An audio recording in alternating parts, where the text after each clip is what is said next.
So why not keep offering them other products and services and try and keep them part of your family and keep them buying from you? Because if they're not going to buy from you, they're going to buy from someone else. Hey, podcast listener, you're about to discover insider tips, tricks, and secrets to making more sales and converting more prospects into customers with email marketing. For more information about the Email Marketing Podcast or the Autoresponder Guide, go to dropdeadcopy.com/podcast. Hey, it's John McIntyre here, the Autoresponder Guide, and it's time for episode 67 of the McMethod Email Marketing Podcast, where you'll discover one fairly simple thing: how to make more money with every email you send, whether it's with autoresponder, sales funnels, blah, blah, blah, all that stuff. Now, today I'll be talking to Craig Simpson. Craig's a well-known direct marketing consultant and coach. Now, he's got a done-for-you A to Z direct mail service, and I wanted to get him on the show to talk about some of his direct mail stuff and how it relates to email marketing. Now, specifically, we're going to talk about the direct mail mindset and how that applies to email. Some really interesting insights here. The testing mindset. Now, I mentioned this before. It's absolutely imperative. It's essential that you learn this whole idea of the split testing mindset, the testing mindset, that when you start a campaign, whether it's with paid traffic, whether it's offline, whatever, that initially, if it doesn't work, that doesn't matter, because you're in the buying data stage. You're in the figure out what works stage. You're not in the be profitable from day one stage. The stage doesn't even exist. We're also going to talk about the good and bad about direct mail or direct marketing, and how good of a copywriter do you really need to be? Because one thing I've been interested in is online. I think you can get away with. You don't need to be the best copywriter. You need to have chops if you want to do it, but you don't need to be the best, because let's say I want to go and do a paid traffic campaign on Facebook. I can go and spend $50 and find out if my copy, works. If I want to write a sales letter and send it out to, mail it out to a list and do a direct mail test, I'm going to spend thousands of dollars printing it, putting it in envelopes and sending it out. Okay. So to do a simple test online is easy and cheap. To do it offline is not. So there's good and bad things about that. We're going to talk about that in today's episode. To get the show notes for this episode of the Email Marketing Podcast, go to themcmethod.com/67. Now, I've got this week's McMaster's Insight of the Week. Michael said, today I discovered solo ads, which are basically direct email to someone else's target list, and you can pay per click sent to your site, just like PPC. The advantages seem to be faster setup and less restrictions in Google AdWords. That is correct. So Michael mentioned this in McMaster's, and I haven't used solo ads myself. I've heard different opinions on whether they're good or bad, and they seem to work better for some niches, things like that, better for the marketing and make money online biz up stuff, but there may be other stuff out there. Just something to get you thinking. That's this week's insight.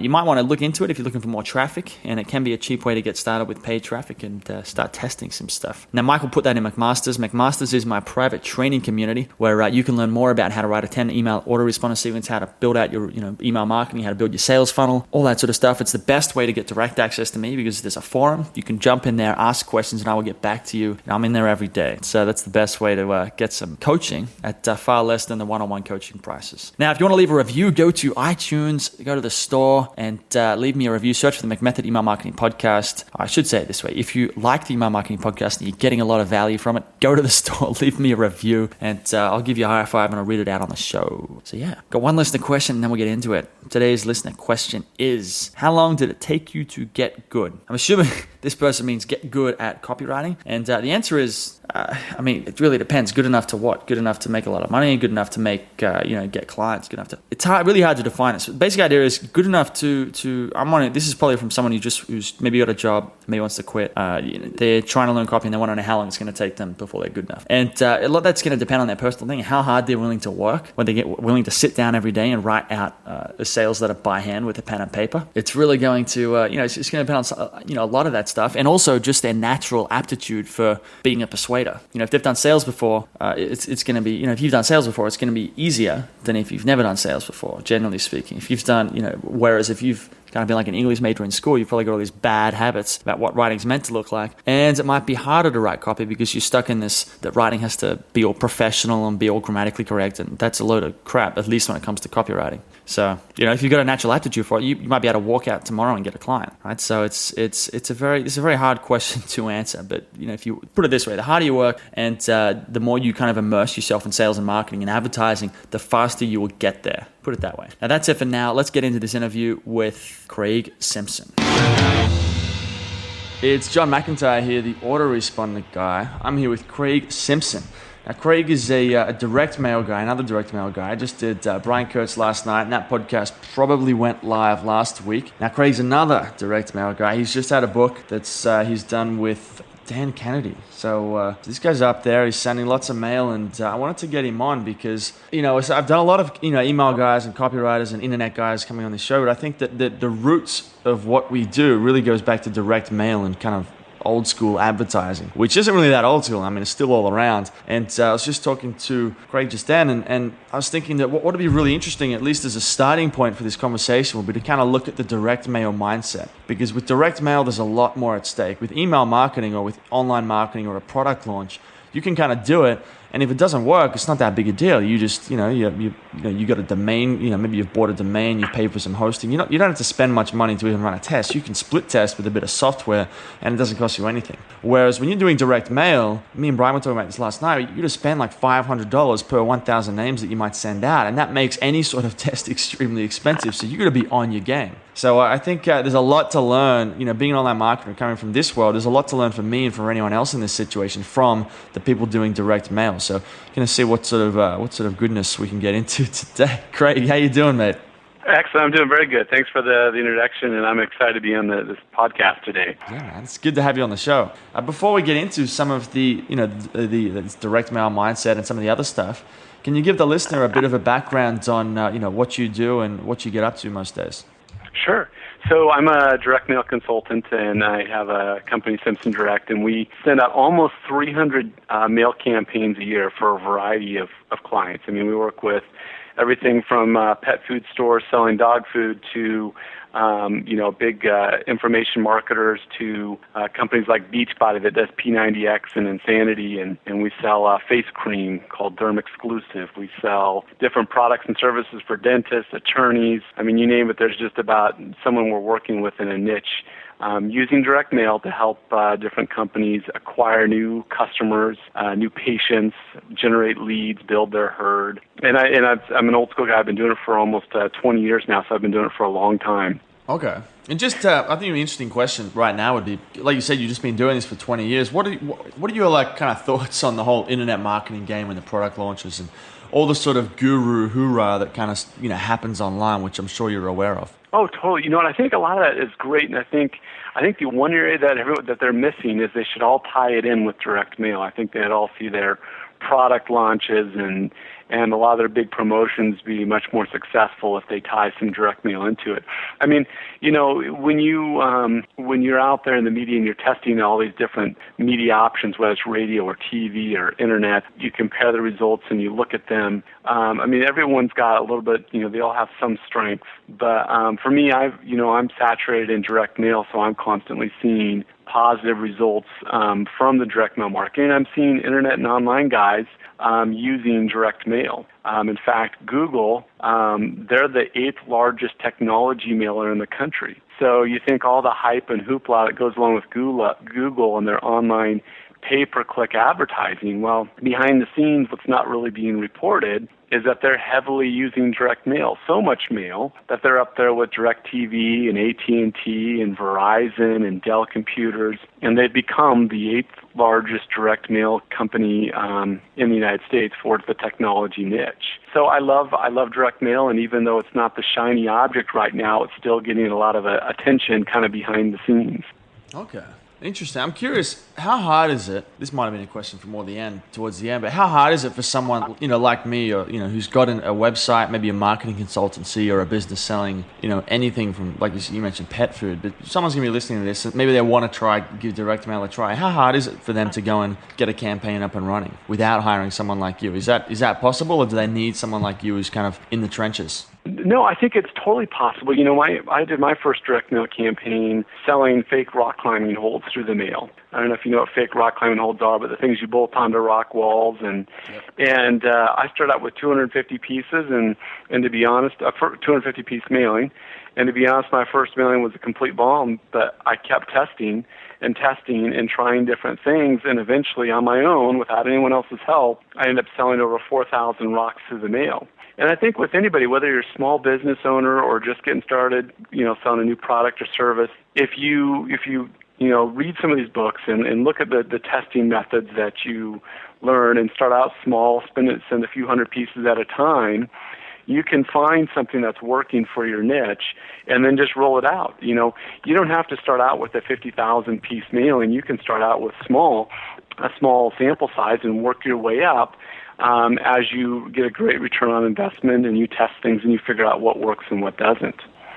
I like this. I like that you mentioned this, basically the testing mindset, which is something that's taken a long time to sort of click. For me to understand is, I've done campaigns just online, paid traffic campaign before. This was a couple of years ago when I was just getting started.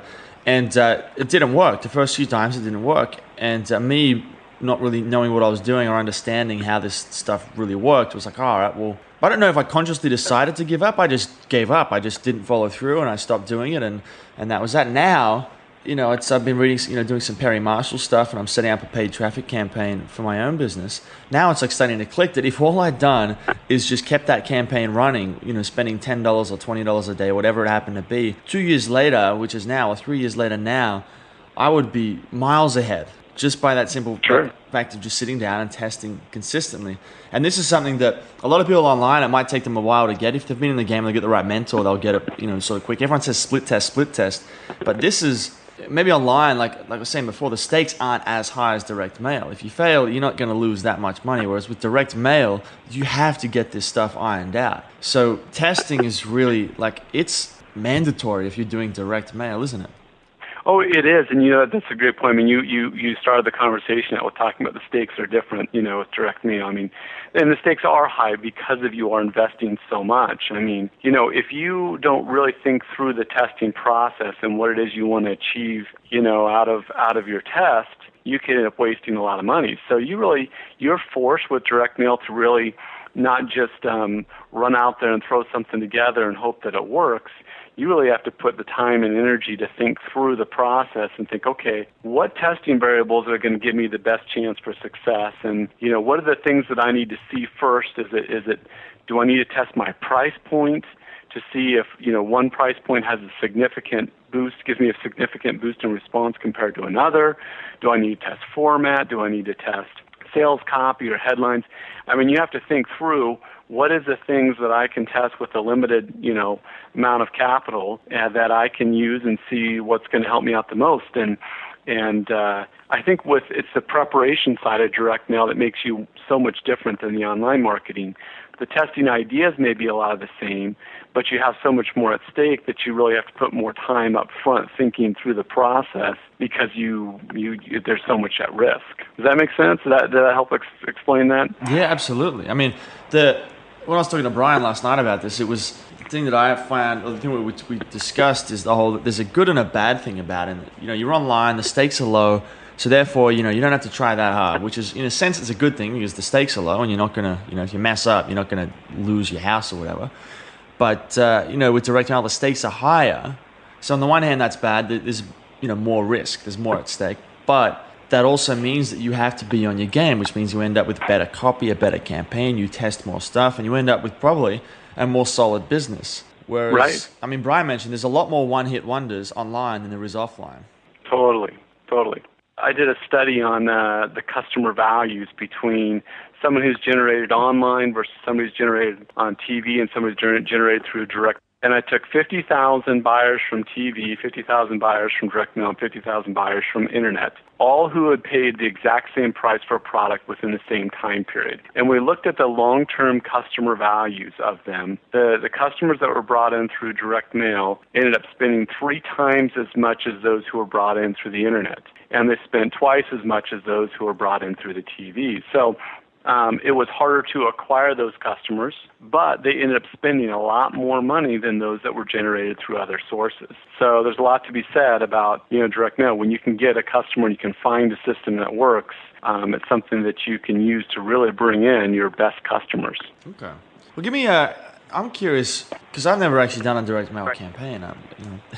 Maybe I feel almost a bit guilty. Shame on you. You should. I totally should. But give me, I've got a basic idea of what I think, a direct mail campaign looks like. But give me a rundown of, suppose I was to do a direct mail campaign. What would it involve? What would it look like? What sort of things would I have to do to make it happen? Well, I think the first thing is you need to start off with, what is your offer? What it is you're selling. And you really want to take a close look at it and figure out, you're going to be talking face-to-face, essentially, through a sales letter with someone. You got to think about what a reasonable offer would be that would be good enough to get them to respond and take action. So let's say you're going to a list of cold prospects. You're probably not going to have much luck selling them a $7,000 coaching package right out of the gate with direct mail. You're going to have to get them to warm up to you a bit before you can do that. So what I find for the first offer, it's best to either do a price point that's below $200 or some kind of free offer to get them into a sales funnel where you can send them free reports and other information and kind of bring them up the ascension ladder. So first you want to look at your offer and identify what it is, make sure it'll fit for direct mail. Then you're going to write your sales copy, and the length of the copy will depend on, how long it takes to tell your story and to list all the benefits and get them to respond and get the information across to the prospect that will motivate them to respond. And once you have the copy, then it's you get the design done. And with direct mail, it's not the Madison Fifth Avenue really flashy big photos and images of design. It's really focused on the copy, and we want any design work done on it to enhance the copy and not distract from it. Once we have those things, we work on finding the right mailing list, which is, making sure that we have the best prospects to go after to present your offer. And then once we have those things, we get the piece printed and mailed and track the response and find out what worked and what didn't. So that's kind of a basic rundown of the direct mail schedule. Okay. And how good of a copywriter do you need to be to really pull something like this off with the sales letter? Boy, it really depends on who you're marketing to and what you're selling. I mean, if you're a regional business and you're selling pizzas, you could probably be, not a very good copywriter and do okay because you have a really targeted market in a targeted area. If you're trying to sell a joint pain supplement on a national campaign, you're going to have to be an A-list copywriter in order to get the response needed. So really the offer and the market that you're in really determines how good of a writer you have to be. Okay. So that's interesting. So it's kind of like you can get by with not bad copy. You still need good copy, but it's almost like the copy really depends on, like, you got to understand its context and that you can lower the requirement for good copy by improving your targeting or matching. Yeah, to piggyback on maybe your conversation you had with Brian, I believe he says last week or last night, he always brags about, not brags, but he talks about often about how, boardroom, they often their highest paid employees or people that work for them were their copywriters, because they knew that the copywriters were the ones that were going to bring them the success. They're the ones that could talk directly to the customer through a piece of mail and get them to respond. So the big companies that are really successful in direct mail, they spend a lot of money with copywriters, knowing that that's a key part of the success of a campaign. Yeah, okay. And this is really where copy kind of grew its legs. Once upon a time, copy didn't really exist. I think it was back in, Claude Hopkins talks about it in, I guess, My Life in Advertising, where no one was really doing it. But eventually people started selling the same thing, and all of a sudden you needed a way to differentiate yourself from everyone else. And that became, send them a letter, and then obviously if everyone's sending letters, you have to send the best letter. And that's right. Copy, that's where kind of copy grew out of. Exactly. I mean, it really is an art. I mean, as you know, it's not an easy task just to sit down and put pen to paper and create a message that is going to motivate somebody to respond. And especially with all the clutter and things that are out there today, you've got to really stand out and make yourself look different so that you can motivate them the prospects to respond. I find it absolutely fascinating it's almost like I look at copywriting not so much as, copywriting or persuasion, so much as just clear communication, where you have to figure out how can you use just the utmost clarity in describing whatever you're trying to describe, whatever you're trying to sell, in a way that, like, you've got to put aside every single prejudice you have and belief, all your ideas you have about whatever it is you're trying to sell, and start to think entirely within the mindset of the person you're writing to. So then the copy that you write, the sole purpose of that is to get this prospect to understand it in a way that that's gonna fit with his mindset and his beliefs and everything like that. So it's a communication game almost. That's why that's how I look at it. You're exactly right. You're exactly right. I think it was Gary Halbert that said, it's not a problem that a great sales letter can't solve, and it really does. I mean, that great sales letter can do so many things as far as, getting the emotion of the prospect and getting them excited about something, to the point where they may not even know you, but yet they're willing to pull out their credit card and spend money with you. And so it's not easy to do, but when it's done right, it's very effective. Tell me about some of the mistakes. I'm sure you see sort of mistakes that happen with people who go online, and like, based on your experience from doing direct mail for 20 years, that I'm sure there's got to be something that you're seeing some of these online guys doing. You think, why are they doing that? They just don't get it. Is there anything like that? Well, possibly. I mean, you may know better than I do on this, but I'll tell you I've consulted with over 100 companies, and I'll tell you the number one mistake that I've seen made across the board has to do with the long-term customer value. And so I don't know if this is an online mistake or not, but for most of the companies I've consulted, I've seen this problem over and over again. And when it comes down to when you're evaluating your marketing campaigns, people often look at that initial sale, what was made off of that initial campaign, and think, wow, that wasn't very much money, or I lost a few dollars here on every customer that came in the door.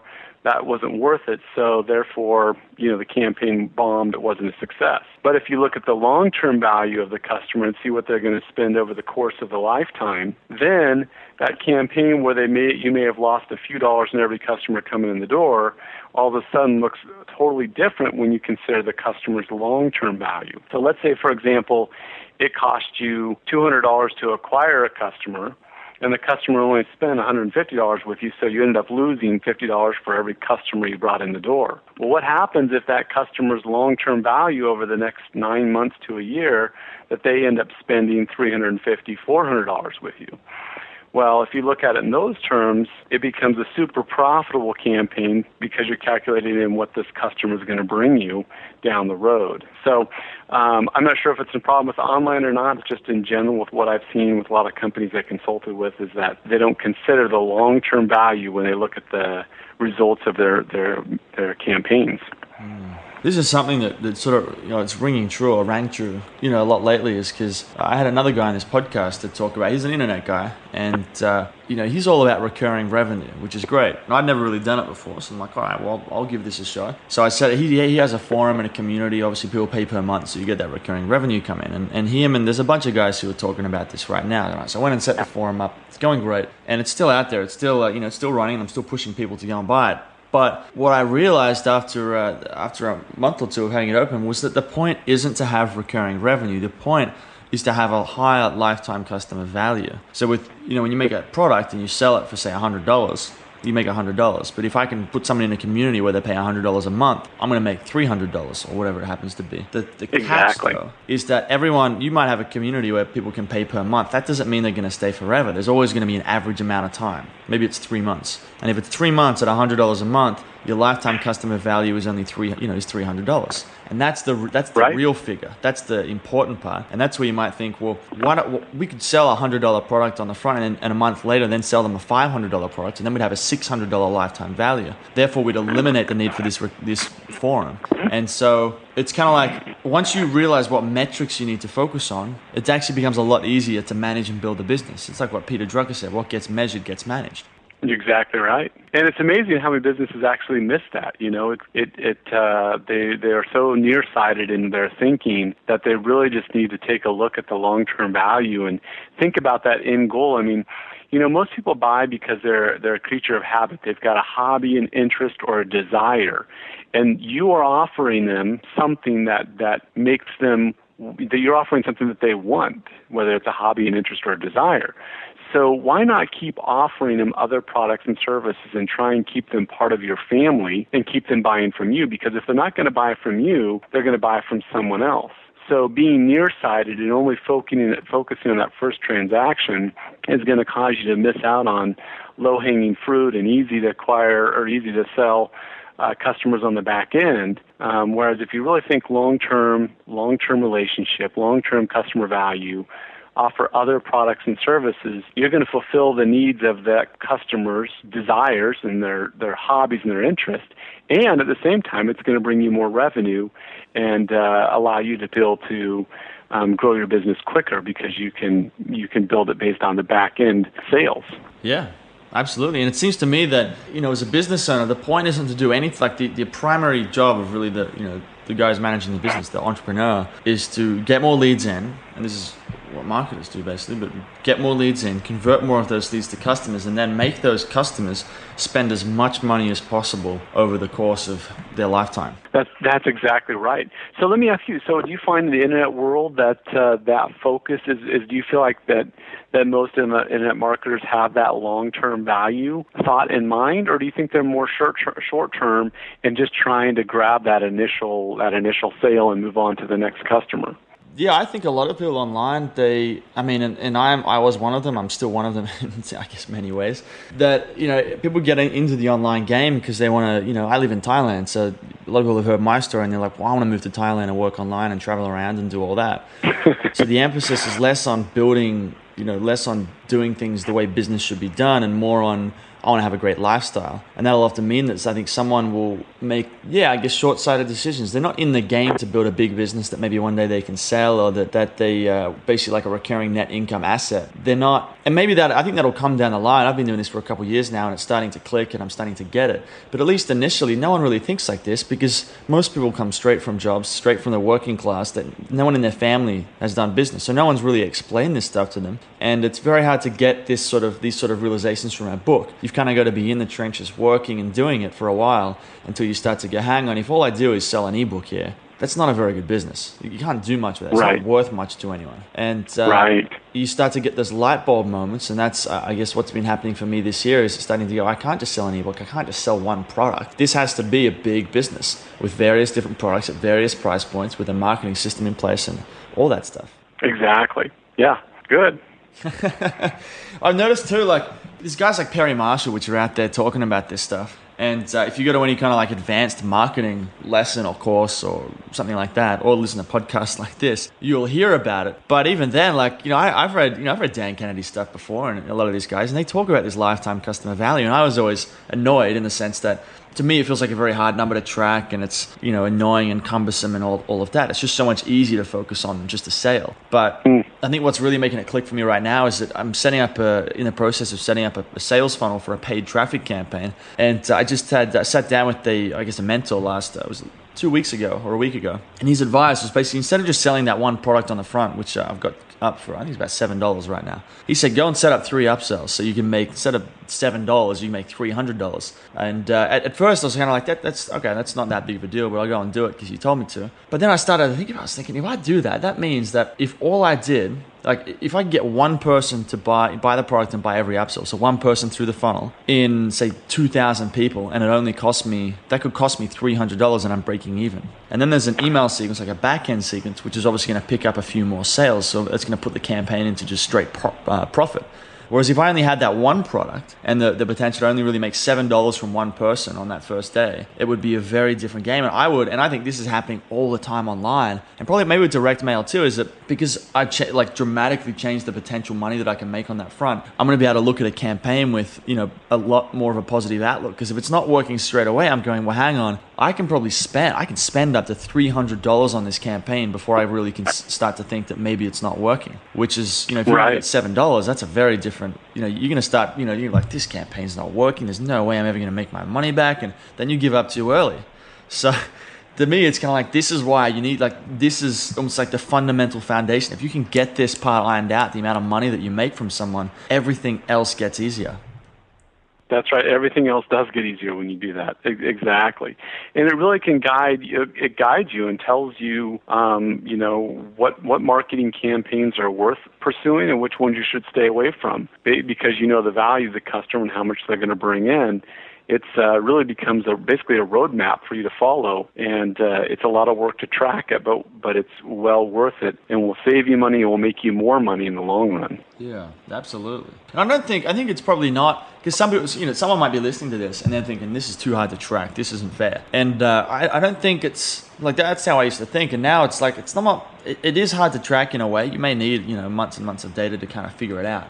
But it's when you think about it, like with this traffic campaign that I'm about to run, I know I've got roughly the potential to make $300 on the front end if someone buys, and then there'll be, depending on how many sales come on the back, there might be $500 or $1,000 or whatever on top of that. So there's potential for profit on the back, and it's very helpful to know that. And with the forum, which is actually called McMaster's, which people have probably heard of, is I know that while it's actually a quarterly thing right now, while people are only going to stay for 1 quarter or 2 quarters, it's going to be, however long it happens to be, but there'll be an average time. It helps for me to keep that in mind. So I know that it's not going to be an infinite amount of money. I know that there's only going to be $250 or $500 that this person's going to give me. And that's, when you know that, it gives you a lot more, it's kind of like decision-making power. Right, totally. You're exactly right. Cool. All right, man. Well, we're coming up right on time. I wasn't sure if you want me to call.